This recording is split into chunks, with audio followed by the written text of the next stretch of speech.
Hello everyone, my name is Abhishek and I welcome you all to my YouTube channel IQ Mantra। UP triple S C 2025 ने पेट का notification जारी कर दिया है और साथ ही साथ उसका सिलेबस भी जारी कर दिया है। तो यहाँ पर सिलेबस आप देख सकते हैं कि आयोग ने हर एक जो इनके सिलेबस के जो भी पॉइंट हैं वो बहुत विस्तृत रूप से वेबसाइट पर अपलोड किया हुआ है। और इसके साथ ही इन्होंने ये भी विभाजित कर दिया है कि कौन से टॉपिक से कितने क्वेश्चन आएंगे। तो अभी हम लोग देखते हैं। टॉपिक है इंडियन हिस्ट्री में सिंधु सभ्यता, वैदिक सभ्यता, बौद्ध जैन धर्म, मौर्य वंश, गुप्त वंश, हर्षवर्धन, ये सारा जो प्राचीन इतिहास में आता है। उसके बाद राजपूत काल, सल्तनत काल, ये मध्यकालीन इतिहास में यानी कि मेडिवल हिस्ट्री में आता है। उसके बाद मुग़ल, मराठा, ब्रिटिश, ये आधुनिक भारत के इतिहास में आता है। तो ये इतिहास का टॉपिक है, डिटेल वे में दे रखा है। साथ ही यहाँ पर ये चीज़ ज़रूर गौर से देखिएगा कि हिस्ट्री से आपके सिर्फ 5 क्वेश्चन आने हैं, यानी कि 5 अंक का क्वेश्चन सिर्फ हिस्ट्री से आना है।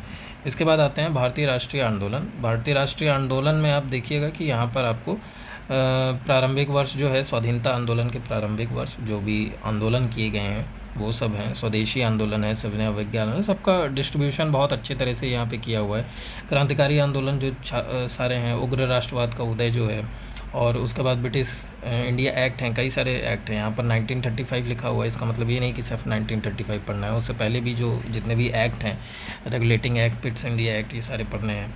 और आंदोलन का टॉपिक है तो जितने भी जो फेमस आंदोलन हैं और उनसे जो जुड़े नेता हैं या उनकी जो भी उन्होंने पार्टियां बनाई हैं, ये सारी चीज़ें आपको इसमें याद करना होगा। और फिर अगेन इसमें भी आपको जो आंदोलन का टॉपिक है उसमें आपको 5 क्वेश्चन दिखाई देंगे, ठीक है। इसके बाद आते हैं हम लोग ज्योग्राफी पे। तो ज्योग्राफी में भी यहाँ पर आप देखिए कि ज्योग्राफी में भी आपको यहाँ पर जो भारत की है वही बेसिकली भारत और विश्व की भौतिक जो भूगोल है, उसके नदी घाटियाँ हैं, जो इम्पोर्टेंट रिवर्स हैं, जो इम्पोर्टेंट पर्वत हैं, पहाड़ हैं, मरुस्थल हैं, और जो जंगल हैं, खनिज संसाधन, विशेषकर खनिज संसाधन बहुत पूछे जाते हैं तो खनिज संसाधन पे ध्यान रखें। भूजल संसाधन जो है, और जलवायु, मौसम हो गया, और राजनैतिक भूगोल जो है हम लोगों का, पॉलिटिकल जो ज्योग्राफी है वो ज़रूर याद रखें। टाइम जोन एक छोटा सा टॉपिक है, टाइम जोन याद रखें कि अपना इंडिया कौन से टाइम जोन में आता है, कौन से भौगोलिक स्थिति उसकी क्या है, अक्षांश कौन सा है, देशांतर कौन सा है, ये चीज़ें इसमें आपको ध्यान रखना होगा। और साथ ही जनसांख्यिकीय परिवर्तन एवं प्रवास, ये याद रखना है, यानी कि आपको इसमें एक पॉपुलेशन का एक अनुमान होना चाहिए कि कहाँ पे पॉपुलेशन डाइवर्सिटी है, कहाँ पे कैसी क्या है। इसके बाद ये अगला जो टॉपिक रहेगा वो इंडियन इकोनॉमी का रहेगा। इंडियन इकोनॉमी में आप इसमें बेसिकली जो ये टॉपिक्स दिए हुए हैं, योजना आयोग हो गया, पंचवर्षीय, ये सब यही मेन जो टॉपिक हैं वो आपको यही टॉपिक्स हैं, यही पढ़ने हैं। हरित क्रांति है, और निजी और सार्वजनिक क्षेत्र की अर्थव्यवस्था, ये अर्थव्यवस्था की परिभाषाओं में याद आ जाता है। और कई तरह के ऑपरेशन हैं, कई तरह की क्रांतियां हैं, वो याद रखना है। बैंकों का राष्ट्रीयकरण हुआ था, वो याद रखना है। ये सारे इंपॉर्टेंट टॉपिक्स हैं, ये सारे इकोनॉमिक्स के बहुत इंपॉर्टेंट टॉपिक्स हैं। तो ये सारे ही इंपॉर्टेंट टॉपिक्स यहाँ पर रखे गए हैं। 1991 के बाद यहाँ पर कुछ इकोनॉमिकल चेंजेस आए थे इंडियन कंट्री में। तो वो चेंजेस कैसे क्या थे, जैसे कि मैं बता दूं, एलपीजी का रिफॉर्म आया था 1991 के बाद। तो ये चीज़ आपको याद रखनी है, कब आया था, किसकी अध्यक्षता में आया था, उस समय प्राइम मिनिस्टर कौन थे, ये सारी चीज़ें याद रखना है। और 2014 के पश्चात जो आर्थिक सुधार किए गए हैं, तो इसमें कई सारी जो स्कीमें हैं वो आपको याद रखनी पड़ेंगी, ठीक है। तो स्कीम याद रखें। और साथ ही जो इसमें बजट का आप याद रख सकते हो, स्पेशली यूपी बजट, और साथ में आपको जो सेंटर का बजट है यानी कि केंद्र का जो बजट है वो भी आप इसमें उसके हाइलाइट्स जो हैं वो याद रख सकते हैं। फिर से इसमें भी आपको 5 क्वेश्चन पूछे जाएंगे। इसके बाद जो अगला टॉपिक है वो पॉलिटी का है, शॉर्ट फॉर्म में इसको पॉलिटी बोल देते हैं। तो पॉलिटी में जो भी इम्पोर्टेंट चीज़ें हैं, ये पूरा संविधान है, ये नीति निर्देशक सिद्धांत, मौलिक अधिकार, फंडामेंटल राइट्स, जो संसद की प्रणाली है, तो ये पूरा जो संविधान है, संविधान के अंदर से ही इम्पोर्टेंट आर्टिकल्स और उस आर्टिकल में क्या क्या लिखा हुआ है उसका। जिला प्रशासन और स्थानीय निकाय मतलब कि जो ग्राउंड लेवल पे है, जो पंचायत हैं, जो म्यूनसिपाल्टी हैं, उनके बारे में क्वेश्चन पूछे जा सकते हैं। क्वेश्चन में जनरली आर्टिकल ही पूछे जाते हैं, तो आर्टिकल का बहुत अच्छे से ज्ञान होना बहुत ज़रूरी है इसमें।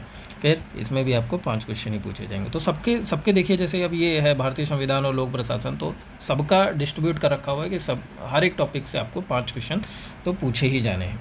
तो किसी को बहुत ज़्यादा टाइम नहीं देना है और किसी को ऐसा नहीं है कि किसी को छोड़ देना है, तो सबको बराबर ही वेटेज दिया हुआ है। उसके बाद जनरल साइंस में आपका फिज़िक्स है, केमिस्ट्री है, बायो है, तो ये तो बहुत सामान्य सी चीज़ है, इसको पढ़ना ही पढ़ना है।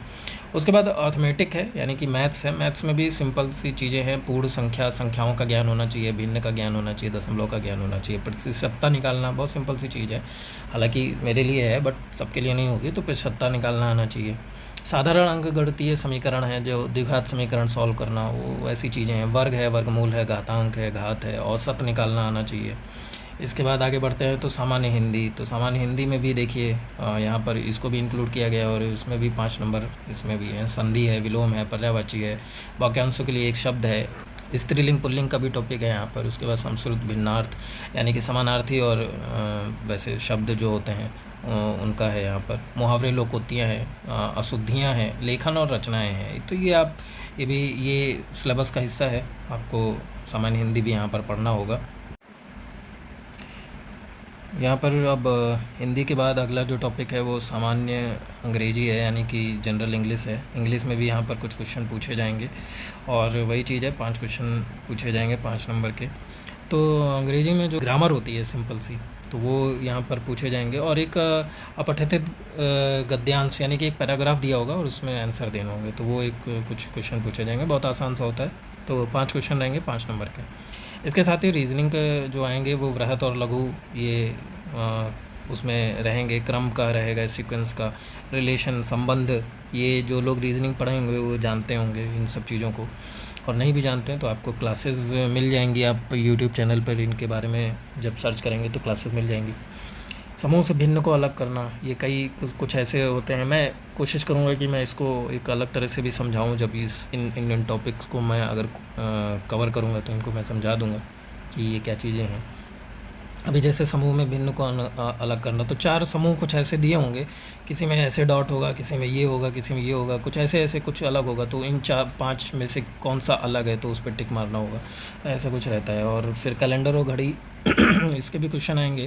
कारण और प्रभाव, ये एक स्टेटमेंट दिया होगा और दूसरा उसका प्रभाव दिया होगा, तो वो दिखाएगा कि कौन सा कारण का कौन सा प्रभाव है, तो उसमें 4 ऑप्शन में से चेक करना होगा। कोडिंग डिकोडिंग आता है, और तर्क और कथन, इसका भी एक डिसीजन मेकिंग क्वेश्चन होते हैं, वो भी आपको यहाँ पर करने होंगे। 5 क्वेश्चन आएंगे 5 नंबर के, ठीक है। इसके बाद आते हैं जो मोस्ट इम्पॉर्टेंट है किसी भी जीएस बेस्ड क्वेश्चन पेपर का, वो है हमारा करंट अफेयर। तो करंट अफेयर में यहाँ पर वेटेज देखिए बढ़ गया है, 10 नंबर के करंट अफेयर आएंगे। इसके साथ ही जनरल अवेयरनेस का जो क्वेश्चन है, तो जनरल अवेयरनेस मतलब ऐसी चीज़ें जो स्टैटिक जीके, इसको बोल सकते हो आप, इसको आप बोल सकते हो स्टैटिक जीके, ठीक है। तो स्टैटिक जीके में भारत के पड़ोसी देश, राजधानी और मुद्रा, ये बहुत इंपॉर्टेंट टॉपिक है, ठीक है। भारत के राज्यों के शासित, ये सबको मालूम ही होगा।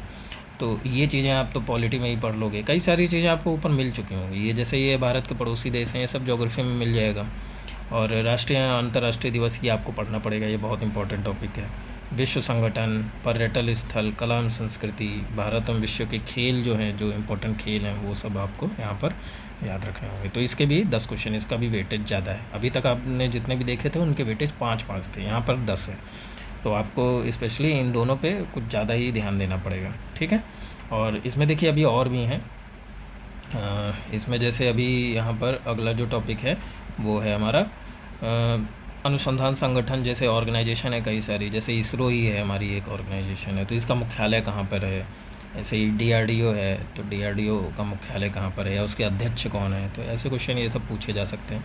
प्रसिद्ध पुस्तकें और लेखक कौन है, तो जनरली इसमें जो रिसेंट जो लॉन्च हुई पुस्तकें हैं उसका पूछते हैं, या फिर जो पुरानी पुस्तकें जो बहुत इंपॉर्टेंट पुस्तकें हैं उनके बारे में पूछा जाता है। पुरस्कार एवं विजेता, ये भी करंट अफेयर का ही टॉपिक है, करंट अफेयर में ही पूछा जाता है। जलवायु परिवर्तन एवं इन्वायरमेंट, ये इन्वायरमेंट का टॉपिक है, ठीक है। तो ये इन्वायरमेंट में पूछा जाएगा। इसके बाद ये गद्यांश एक लिखा होगा, हिंदी का एक गद्यांश होगा, उसमें 2 गद्यांश यहाँ पर देखिए इन्होंने स्पेसिफिक लिख के दिया हुआ है कि 2 गद्यांश हम पूछेंगे आपसे, और उससे रिलेटेड क्वेश्चन पूछे जाएंगे, 10 नंबर के होंगे। यानी कि 5 एक गद्यांश से आपको पढ़ के 5 क्वेश्चन के आंसर देने होंगे। उसके बाद ग्राफ भी 2 ग्राफ पूछे जाएंगे, प्रत्येक में 5 होगा, यानी कि 10 नंबर का ही होगा। उसके बाद तालिका मतलब कुछ ऐसे कॉलम टाइप के बनाए होंगे, ठीक है, वो तालिका टाइप का। और ग्राफ टाइप का मतलब कि ऐसे ऐसे ऐसे ऐसे ये ग्राफ टाइप का होगा। तालिका में वो कॉलम टाइप का बनता है, ये कुछ ऊंचे ऊंचे बिल्डिंग ब्लॉक्स खड़े कर देंगे वैसा वाला। तो ये है आपका पूरा एक सिलेबस दे रखा हुआ है, और सिलेबस के साथ ही सब आपका नंबर भी दे रखे हुए हैं।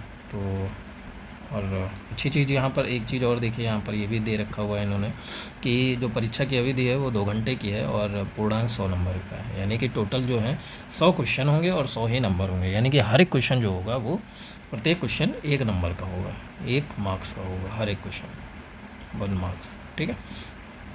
अब इसमें जो है कि जो सिलेबस है उसके अकॉर्डिंग मैं कुछ सीरीज़ भी शुरू करूँगा।